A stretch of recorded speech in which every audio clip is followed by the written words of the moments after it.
Hi everybody, welcome to Smidvarg and the Gang, a How to Train Your Dragon rewatch podcast. I'm Smidvarg, and thanks for being part of the gang. Or at least I call myself Smidvarg for the sake of this podcast. In each episode, I'll talk about an installment of the franchise, the good, the bad, and the weird.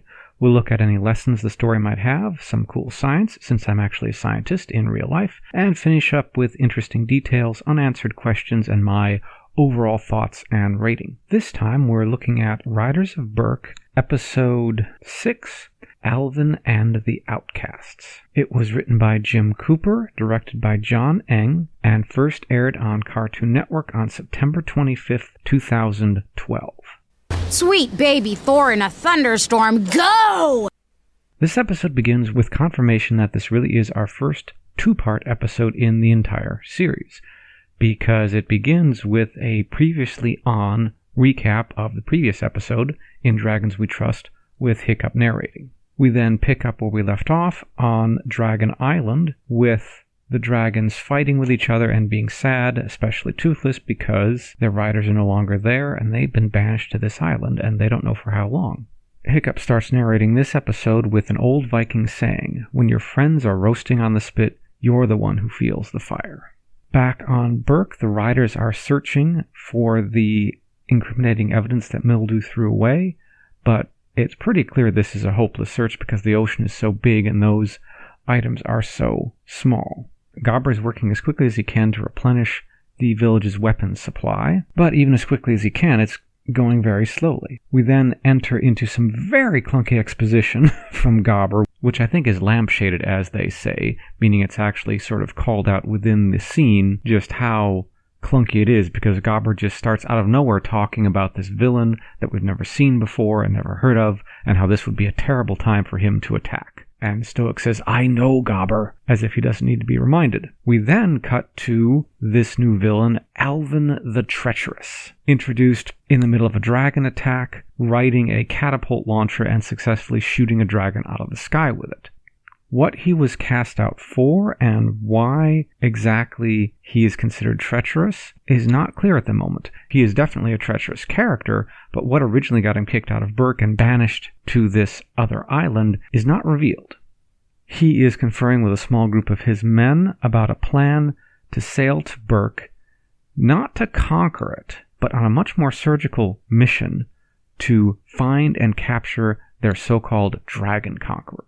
Apparently, news of the battle with the Red Death and Berk now being free of dragons has somehow reached Alvin and his crew, and they have concluded there must be some giant of a man, who his men say, "We hear he's 10 feet tall with the strength of a dozen men."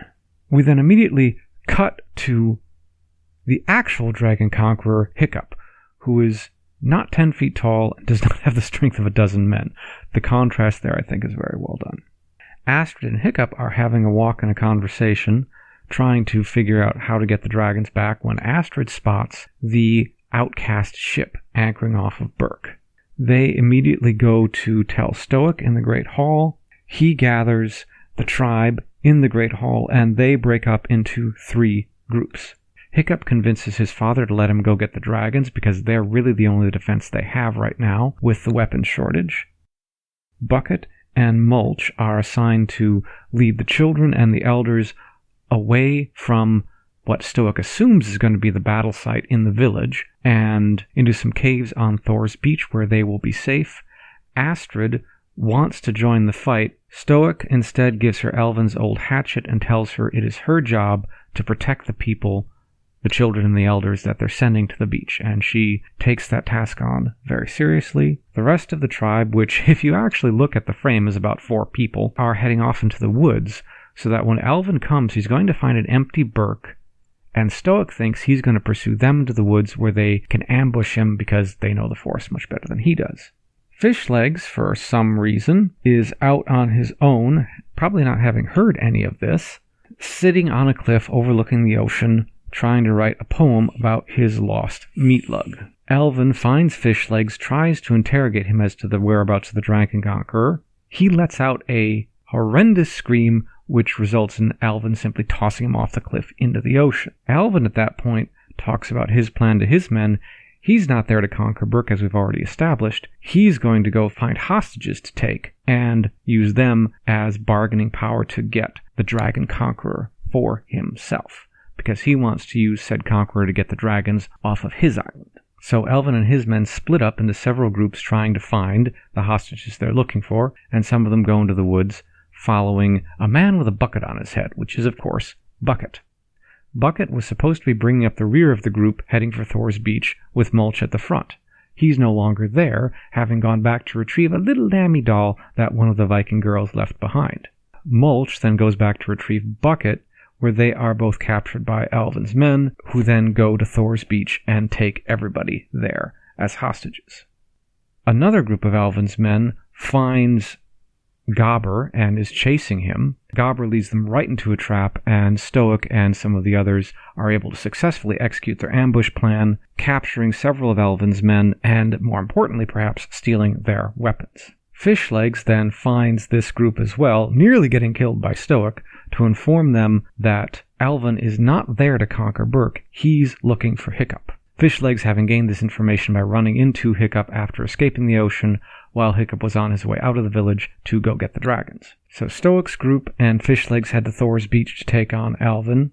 Meanwhile, at Thor's Beach, Alvin is attempting to get the name of the Dragon Conqueror out of the people there. Mildew, of course, is more than happy to give up Hiccup into Alvin's clutches, but before he can do so, Astrid, in a fan-favorite moment, just decks him, knocks him out cold, and says, "My grandfather's frail. He needs his nap." And Alvin surprisingly doesn't notice or doesn't care that she just punched him out. Snotlout then makes a very pathetic attempt to club Alvin with his bludgeon that he found on the beach and ends up just giving Alvin the bludgeon as an offering. Astrid makes a much less pathetic attempt to kill Alvin by throwing his old hatchet at him.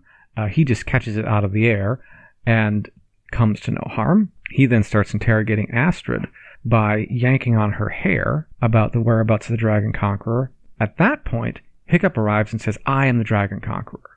Alvin, of course, is absolutely incredulous that Stoic's little embarrassment could possibly be the great man they've heard of, to which Hiccup says, "Well, do you see any dragons around here?"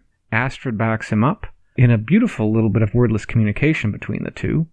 Alvin is skeptical, but is willing to give Hiccup a chance to prove what he says by taking him to Dragon Island. Alvin's forces are further divided because some of them take Hiccup to the island and the rest stay behind to guard the hostages.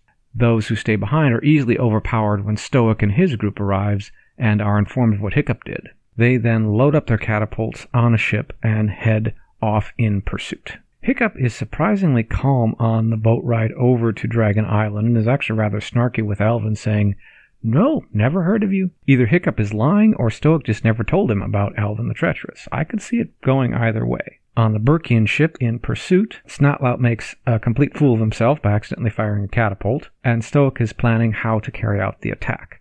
Basically, Astrid is going to lead the riders to get their dragons back, and the troops on the ship will cover them with catapult fire. Extra rounds for covering Snotlout, of course, according to Gobber. When Alvin, his men, and Hiccup arrive on Dragon Island, Hiccup very quickly is able to spot Toothless, and Toothless comes bounding towards him. Hiccup tells Toothless, "Just follow my lead," then is able to quickly saddle and mount Toothless.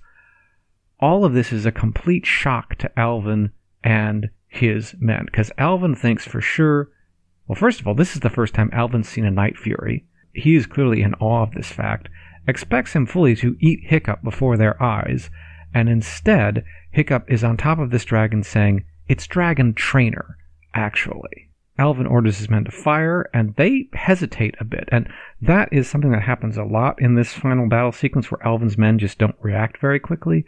I think part of that is ascribable to the fact that they are just stunned. They have never seen people on dragons before, and this entire concept is so shocking they don't know what to do. Part of it is also ascribable to this being a children's show, and you can't just have, people being killed left and right. They fly off, with Alvin's men firing after them, both with crossbows on land and catapults from the ship. Astrid and the remaining riders have gotten their dragons as well, and Astrid says, in the middle of their under fire and literally running for their lives, and Astrid says to Hiccup, "Did you miss me?" An odd time to flirt, although it makes perfect sense for her. Stormfly does a rather impressive barrel roll to avoid a catapult shot, and Astrid, not being strapped in at all, falls off, hits a rope, the mast, and lands in a box on the ship's deck, and is really amazingly uninjured by all of this. She is then taken hostage by Alvin again. Hiccup says, "Hold your fire." All Snotbout hears is fire, and he and Hookfang unleash a blast of fire, which fortunately misses the ship that Astrid is now on, but hits the ocean and creates a wall of steam that Alvin's men can't see through, which actually gives Stoic the idea of using this as a combat tactic. So the dragons then blast the water again, creating this massive cloud of steam around Alvin's ship, and the men can't see, and they are clearly terrified. There are people riding on the backs of dragons, they can't see, and Alvin is telling them to fire. They're saying, "At what?" Out of the steam comes Dragon's head, which is not an actual dragon, it's the head of Stoic's ship, which rams Alvin's and disorients everyone enough that Astrid can free herself by bashing Alvin in the head with an oar a few times, and is rescued. Stoic and Alvin get into some serious hand-to-hand combat involving a rope and anchor, and eventually Alvin getting thrown overboard with his hands wrapped up in a rope that's tied to an anchor and the ship's figurehead, which is broken off. Once Astrid is safe, the dragons unload on the ship and blast it, setting it on fire, and it sinks into the ocean. Alvin and most of his men have been able to successfully swim to shore. He sees a great opportunity here. He says, "If we get that boy, we'll ride dragons too." Stoic asks Hiccup, "What were you thinking?"